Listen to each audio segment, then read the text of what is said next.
Students, welcome back to another video. अगर आप लोग न्यू बैच 2026-27 में हैं और बीए 5th सेमेस्टर में इंग्लिश लिटरेचर पढ़ रहे हैं तो आज का ये वीडियो आपके लिए बहुत इंपॉर्टेंट है। आज हम इंग्लिश लिटरेचर के पेपर नंबर 2 का यूनिट नंबर 3 पढ़ने वाले हैं। यूनिट नंबर 3 में आपको पढ़ना है trends in 20th and 21st century fiction.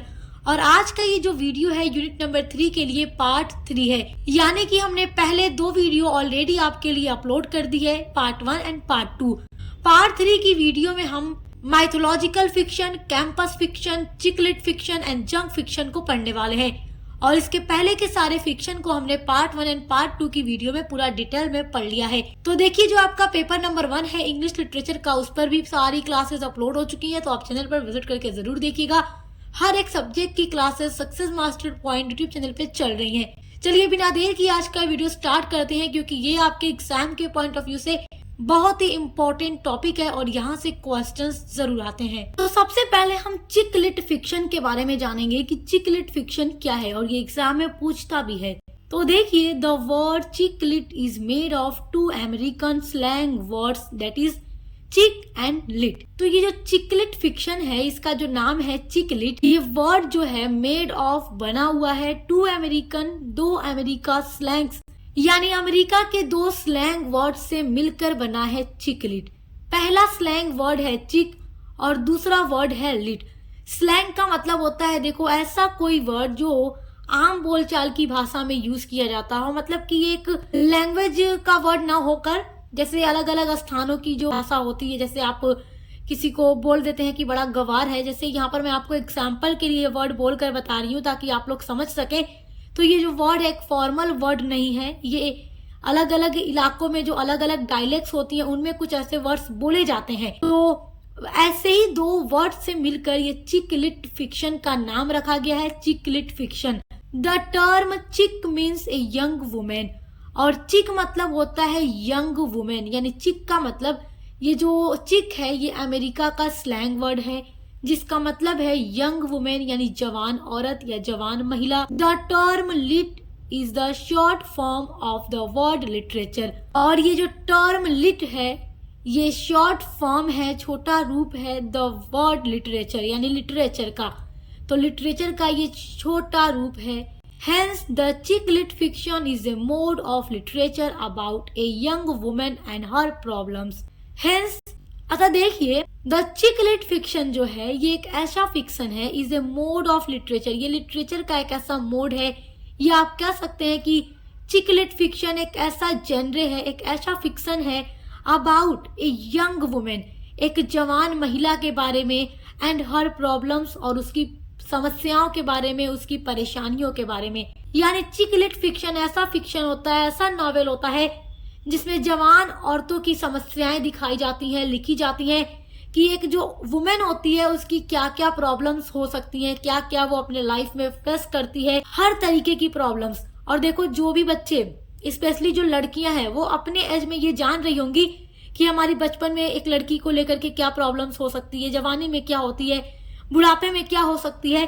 तो जो चीजें इंसान देखता है सोसाइटी में रह करके, उसको एग्जाम में लिखना उतना मुश्किल नहीं होता, और लड़कियां तो इजीली इसको लिख लेंगी। लेकिन ऐसा नहीं है कि जो लड़के हैं वो भी नहीं लिख पाएंगे, लड़के भी लिख लेंगे, क्योंकि एक इस एज का जो लड़का होगा जो ये अपनी क्लासेस पढ़ रहा होगा, वो जानता होगा कि आज के टाइम में सोसाइटी में गर्ल्स के लिए क्या क्या प्रॉब्लम्स हो सकती हैं। तो एक ऐसा फिक्शन ये होता है जो गर्ल्स की प्रॉब्लम्स को, वुमेन की प्रॉब्लम्स को दिखाता है।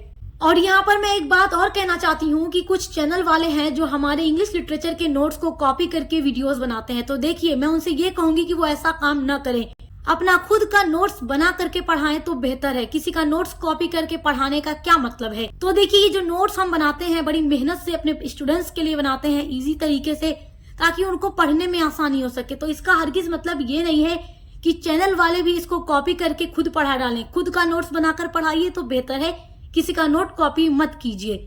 चलिए अब आगे बढ़ते हैं। Chick lit is a genre of fiction which addresses issues of modern womanhood. तो देखिए, जो चिकलिट है इज ए जेनरे, जेनरे मतलब शैली, शैली का मतलब फिक्शन की एक शैली है, विच मतलब जिसमें, या जो, एड्रेसेस मतलब संबोधित करती है, इशू मतलब जो दिक्कतें हैं, जो परेशानियां हैं, ऑफ मॉडर्न वुमेनहुड, जो आधुनिक युग में महिलाओं की समस्याएं हैं, जो भी उनकी दिक्कत है सोसाइटी के अंदर, उसको दिखाने वाला फिक्शन चिक-लिट फिक्शन होता है। ऑफन यानी प्राय, ह्यूमरसली एंड लाइट हार्टेडली, और प्राय ये जो फिक्शन होता है बहुत ही मजाकिया अंदाज में लाइट तरीके से महिलाओं की समस्याओं को उजागर करने का प्रयास करता है। It is comprised of those books that are mainly written by women for women.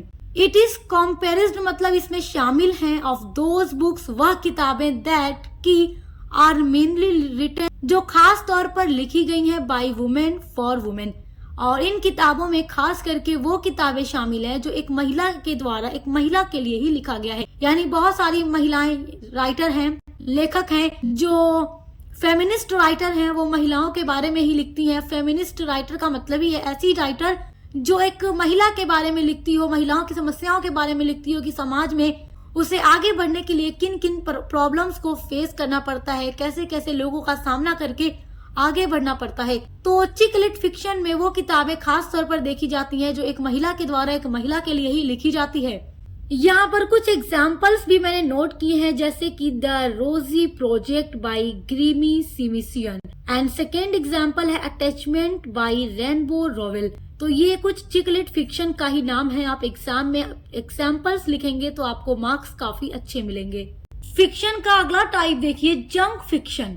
Junk fiction का नाम ही आपको लग रहा है जंक, जैसे आप लोग जंक फूड खाते हो ना, जंक फूड खाने में कितना टेस्टी लगता है, कितना मजा आता है खाने में। लेकिन अगर आप रोज रोज जंक फूड खाने लगे तो वो आपके लिए नुकसानदेह भी है। एक बार खाएंगे तो काफी मजा आएगा, लेकिन रोज रोज खाने लगे मजा तो खूब है, लेकिन कुछ दिनों में ही आपका पेट खराब हो जाएगा। फिर आपको क्या खाना पड़ेगा, वही दाल सब्जी रोटी जो हम रोज भी खाएं तो हमारा पेट नहीं खराब होता। तो जंक फिक्शन भी कुछ ऐसा ही होता है कि अगर आप इसको एक बार पढ़ें, दो बार पढ़ें तो काफी आपको मजा आएगा, अच्छा लगेगा, लेकिन कुछ दिनों बाद आप इसको भूल जाएंगे। Junk fiction is also known as popular fiction. Junk fiction को जाना जाता है पॉपुलर फिक्शन के नाम से भी। जनरली और आमतौर पर genre is known as the category of literature like mystery, suspense और हॉरर। और आमतौर पर इसकी जेनरे इज नोन, इसकी जो जेनरे है जानी जाती है, इज नोन मतलब जानी जाती है as the category of literature, literature की उस कैटेगरी के रूप में, लाइक जैसे कि मिस्ट्री, यानी कि जो जंक फिक्शन होता है उसके जो मेन टॉपिक्स होते हैं जिस पर वो लिखा जाता है उसमें आती है रहस्य वाली कहानियां, सस्पेंस वाली कहानियां होती हैं जिसको पढ़ के आपको काफी सस्पेंस होगा कि आगे क्या होगा, आगे क्या होगा, और हॉरर और कुछ हॉरर स्टोरीज भी इसके अंदर आती हैं। Each genre has its own conventions, और इसकी हर जेनरे के पास अपना खुद का कन्वेंशन होता है। लाइक जंक फूड, और जंक फूड की तरह the junk fiction is succulent and temporarily entertaining. Junk food जिस तरीके से हम आज खाएं तो हमें काफी अच्छा लगेगा, लेकिन रोज रोज खाने लगे तो वो नुकसानदेह होता है। एक बार खाएं तो जैसे अच्छा लगेगा, जैसे मैं आपको एग्जांपल दे रही हूँ, और बच्चों को तो काफी अच्छा लगता है। उसी तरीके से जो जंक फिक्शन होता है सक्सुलेंट होता है, जिसका मतलब है रसीला, एंड टेम्पोरेरली यानी कि अस्थिर, जो टेम्परेरी हमें इंटरटेन करेगा, रोज रोज एंटरटेन नहीं करेगा। रोज रोज पढ़ने लगेंगे तो मजा सारा खत्म हो जाएगा। In the paucity of authoritative seriousness the impression of junk fiction are not sublime and long.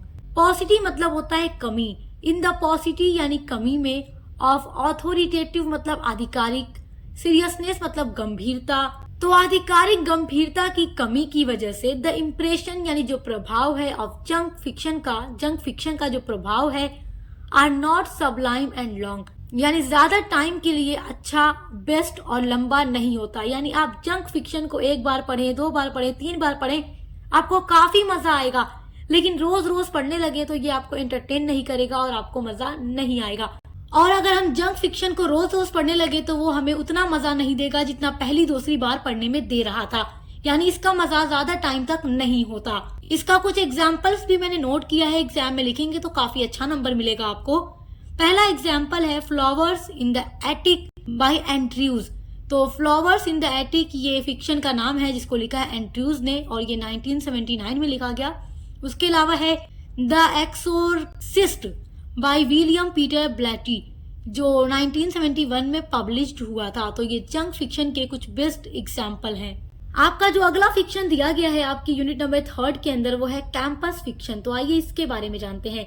देखिए, यूनिवर्सिटी के आसपास का जो एरिया होता है, यूनिवर्सिटी का जो एरिया होता है उसको कैंपस बोला जाता है।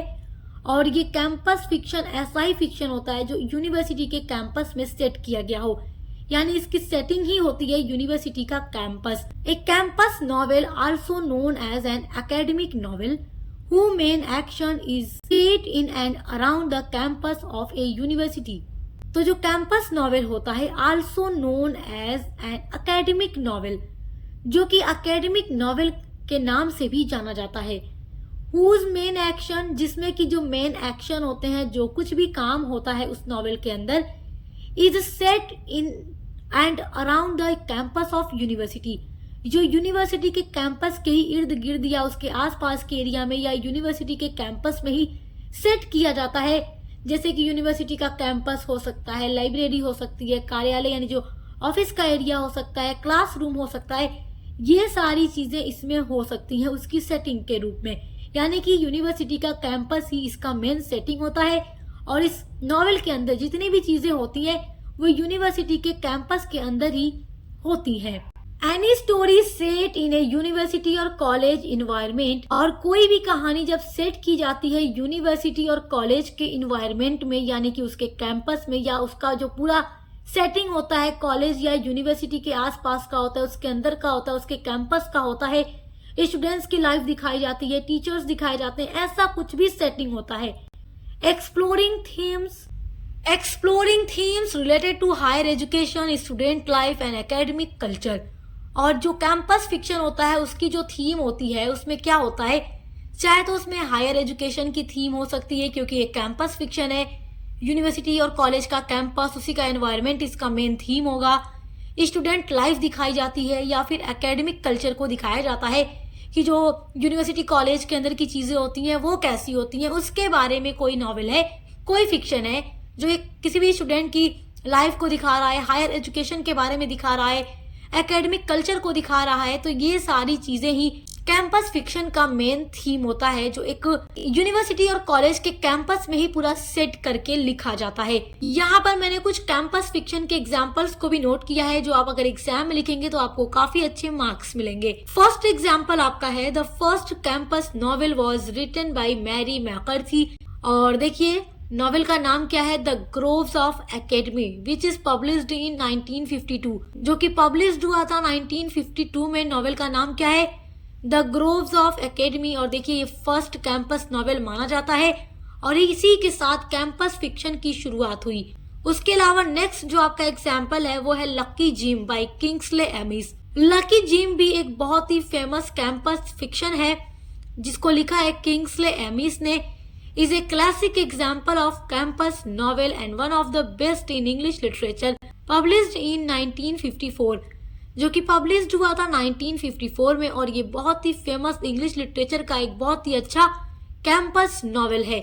नॉवेल का नाम याद रखना है लकी जिम और यहाँ पर द ग्रोव्स ऑफ एकेडमी। ये दोनों एग्जाम्पल आपको एग्जाम में जरूर लिखना है। आइए अब जानते हैं माइथोलॉजिकल फिक्शन के बारे में। ये जो फिक्शन है मिथ के ऊपर होता है, यानी कि इसमें जो भी स्टोरीज होती हैं मिथ के ऊपर होती हैं। और ये जो मिथ है, ये मिथ जो कहानियां हैं बहुत ही पुराने टाइम से चली हुई आ रही हैं और हमारे कल्चर में भी इसको माना जाता है। जैसे कि देखिए कुछ ऐसी चीजें होती हैं जो मिथ के ऊपर होती हैं जिसको हम प्रूव नहीं कर सकते, लेकिन इस पर लोग विश्वास करते हैं। लेकिन लोग ये नहीं जानते कि जो बात है सच भी है या नहीं है, लेकिन लोग उस पर बिलीव करते हैं, यकीन रखते हैं, लेकिन उनको ये नहीं मालूम कि ये बात सच भी है या नहीं और उसको प्रूफ भी नहीं कर पाते, लेकिन विश्वास जरूर रखते हैं। तो ऐसी चीजों को मिथ कहते हैं। और ये जो मिथ है बहुत ही पहले टाइम से सोसाइटी में चलता हुआ आ रहा है। जैसे देखिए एक बहुत ही अच्छा एग्जाम्पल आप ले सकते हैं कि जब पहले ग्रीक में भूकंप आया करता था तो वहां के लोगों का मानना था कि जो गॉड पोसाइडन है वो गुस्सा हो गए हैं और उन्होंने जमीन को हिट मारी है तो भूकंप आ गया। क्योंकि देखिए पहले के टाइम में साइंस और टेक्नोलॉजी बहुत ज्यादा नहीं थी और हर एक चीज के पीछे लोग एक मिथ मान लेते थे और उस पर विश्वास करने लगते थे। लोगों को ये नहीं पता होता था कि ये बात सच भी है या नहीं, उसको प्रूफ भी नहीं कर पाते थे, लेकिन उस पर विश्वास रखते थे। जैसे देखिए अगर आपके सामने से बिल्ली चली जाए, बिल्ली आपका रास्ता काट दे तो आप उसको अच्छा नहीं मानेंगे। अब आपको नहीं पता इसके पीछे का लॉजिक क्या है, लेकिन आपको उस पर विश्वास होगा कि मतलब बिल्ली ने हमारा रास्ता काट दिया, तो ये एक मिथ है। तो वही होता है माइथोलॉजिकल फिक्शन, जो एक मिथ के ऊपर लिखा हो। Mythological fiction is a genre that adopts real ancient myths, folk tales and legends into fictional stories where authors use gods, heroes, magical creatures and supernatural elements to present new stories or new perspective on old myths. Mythological fiction, जिसको आप हिंदी में कह सकते हैं पौराणिक कथा, यानी कि पौराणिक कहानियां जिसमें होती हैं, वो माइथोलॉजिकल फिक्शन होता है। ये एक नॉवेल का ही जेनरे है, एक फिक्शन का जेनरे यानी एक शैली है। That adopts real ancient myth, जो कि रियल एंशिएंट यानी पुराने जो सच्चे मिथ हैं उनको फॉलो करके लिखती हैं। ऐसी कहानियों के अंदर एक मिथ होता है। फोक टेल्स कहानियां होती हैं और लीजेंड इनटू फिक्शनल स्टोरीज, और इसमें कुछ फिक्शनल स्टोरीज होती हैं जो मिथ के ऊपर ही होती हैं। वेयर, जहां पर ऑथर्स यानी जो राइटर होता है, यूज यानी क्या क्या चीजों को यूज करके लिखता है, जैसे गॉड्स यानी देवताओं के ऊपर कोई मिथ होता है, उसके ऊपर स्टोरी लिखी जाती है। हीरोज होते हैं, उनका कोई मिथ होता है। मैजिकल क्रिएचर्स होते हैं and super natural elements to present new stories और new perspective on old myth. तो देखिए, जो राइटर होते हैं वो देवताओं, हीरोज या जादुई चीजों या अलौकिक तत्वों का उपयोग करके नई नई कहानियां पुराने मिथकों के नए दृष्टिकोण से प्रस्तुत करते हैं। यानी जो पुराने मिथ होते हैं, ओल्ड जो मिथ होते हैं, उनके ऊपर नई नई कहानियां बना करके राइटर्स इसको प्रेजेंट करने की कोशिश करते हैं। तो ऐसे फिक्शन जो होते हैं माइथोलॉजिकल फिक्शन होते हैं, जो ओल्ड मिथ के ऊपर ही लिखे गए होते हैं। तो आई होप आप इसको समझ गए होंगे। मिथ के बारे में आप समझ गए ना कि ऐसी चीजें जो प्रूव नहीं कर सकते कि ये सच भी है या नहीं, लेकिन लोग उस पर विश्वास करेंगे, तो वही मिथ होता है। तो ऐसा ही जो फिक्शन होता है वो माइथोलॉजिकल फिक्शन होता है। सो आई होप माय स्टूडेंट्स कि आज के सारे फिक्शन को आप बहुत अच्छे से समझ गए होंगे। तो आपकी जो टोटल 8 यूनिट्स है उनको ऑलरेडी हमने पहले ही कंप्लीट करा दी थी, बस यही वाला टॉपिक रह गया था जो आज की वीडियो में हमने पूरा कंप्लीट करा दिया। तो पूरी प्लेलिस्ट बनी हुई है, आप चेक करके एग्जाम की तैयारी कर लीजिएगा।